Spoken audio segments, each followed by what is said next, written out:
cashuurtan GST-ga waanu hoggaansameynaa bixinteeda ana ku hadlayaa Prime Tires and Autocare waxaan u arkaa cashuurtan GST-ga markii hore ay 5% imka laga dhigay 2.5 cashuur ku waajibta muwaadiniinta reer Somaliland ka maamul ahaan Prime Tires waanu hoggaansameynaa bixinteeda waxaan aaminsanahay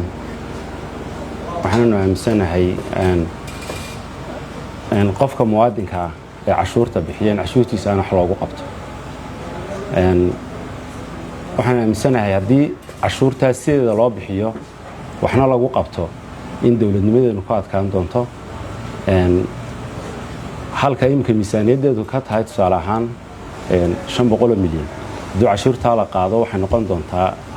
900 jeer lacag ka badan oo lacag gaaraysa ilaa $9 bilyan marka